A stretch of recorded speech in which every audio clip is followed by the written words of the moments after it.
Bonjour mesdames et messieurs, bienvenue à ce bulletin Afrique. Le gouvernement gabonais s'est dit satisfait hier samedi de la décision de la Cour pénale internationale CPI de ne pas ouvrir d'enquête sur les violences post-électorales de 2016 au Gabon, nous dit Diakité Ibrahim. Selon le site d'information izf.net, le gouvernement gabonais se réjouit de cette décision juste et courageuse de la CPI qui confirme la version des faits donnés par le gouvernement dans sa saisine de la CPI, a indiqué hier samedi le porte-parole du gouvernement Guy Bertrand Mapongou dans un communiqué, ajoutant que le Gabon réitère sa croyance à l'institution au moment où elle est bousculée par l'administration américaine. Pour rappel, en 2016, la présidentielle avait donné lieu à des violences meurtrières après l'annonce de la victoire du président sortant Ali Bongo au pouvoir depuis 2009, un résultat contesté par son principal adversaire Jean Ping et mis en doute par des observateurs internationaux. Fin septembre 2016, le gouvernement gabonais avait saisi la CPI pour des faits relevant de l'incitation à commettre le crime de génocide de la part de certains opposants. L'opposition et la société civile avaient aussi saisi la CPI pour crimes contre l'humanité, accusant les forces de l'ordre d'exaction lors de la manifestation du 31 août 2016, suivie d'un bombardement du QG de Jean Ping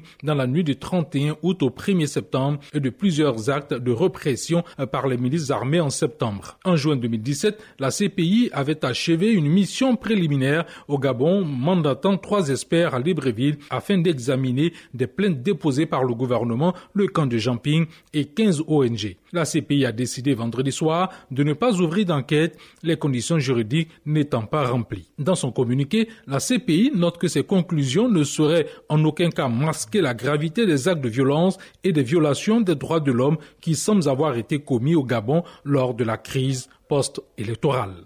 Restons en Afrique centrale, au Tchad, le ministère des Finances et du Budget, le ministre des Finances et du Budget, Issa Mahamat Abdelmamout, a été limogé jeudi et remplacé par son secrétaire d'État Mahamat Alali Abakar, un limogeage diversement interprété en Djamena. Régis Kofi.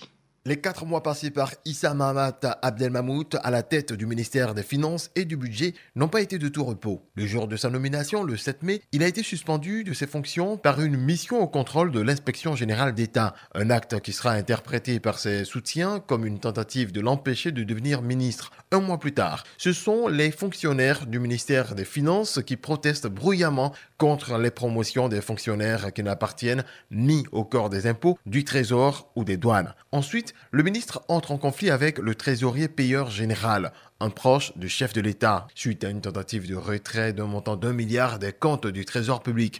Le ministre porte plainte parce que, dit-il, sa signature a été imitée. L'affaire, instruite par la police, n'est jusque-là pas élucidée. Courant août, au cours d'une interview à la radio nationale, Issa Mahamat Abdelmamout s'est dit fatigué des pressions qu'exercent sur lui des généraux pour obtenir des faveurs.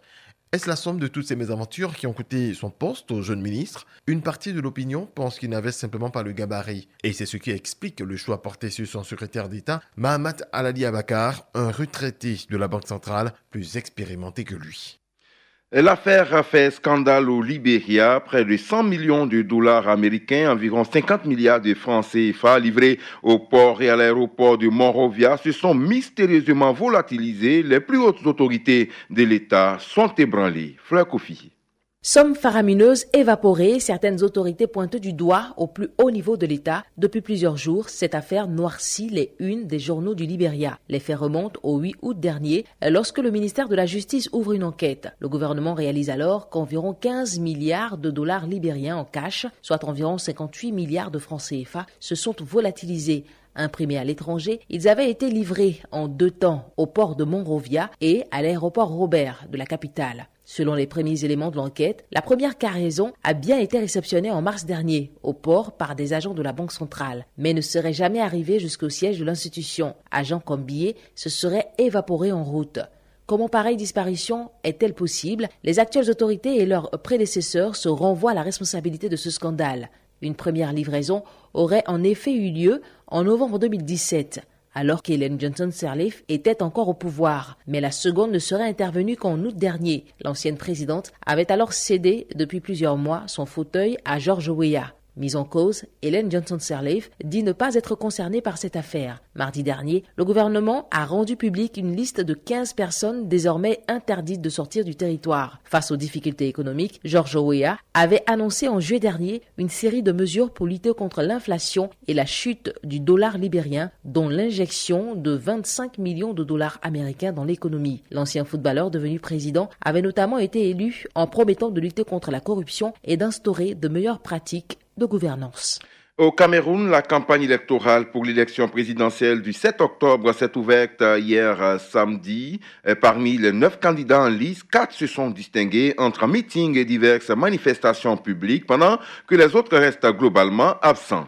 En cette première journée de campagne, seules les affiches du candidat Biya étaient visibles sur les artères et grands carrefours de la capitale Yaoundé. Sur celle-ci, le président candidat affiche un grand sourire sur un fond bleu avec pour slogan de campagne Paul Biya, la force de l'expérience, décliné en français et en anglais. Sur le terrain, ces ministres ont animé d'innombrables meetings à travers le pays, dont celui très remarqué de la maison du parti de Bernanda, où ont été aperçus le Premier ministre et le ministre de l'administration territoriale, entre autres personnalités présentes.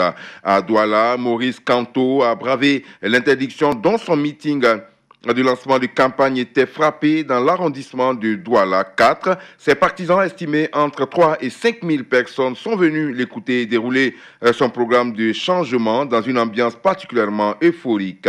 Joshua aussi, le porte-flambeau du SDF, a quant à lui choisi un démarrage en douce à travers une caravane qui l'a mené à traverser diverses localités de la région du littoral.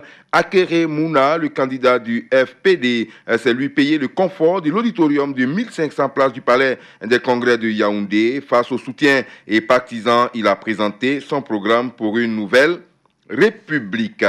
En Gambie, la commission Vérité, Réconciliation et Réparation promise par le nouveau gouvernement est en train de prendre forme. La majorité de ses membres ont été nommés et son inauguration officielle devrait se tenir en octobre 2018. Pour autant, la population se pose encore de nombreuses questions sur son rôle, son indépendance, la place accordée aux victimes et les réparations. Une réunion publique était donc organisée hier samedi près de Banjul pour que chacun puisse exprimer ce qu'il attend de cette commission. Fin de ce bulletin. Merci de nous avoir suivis. Bon dimanche à toutes et à tous.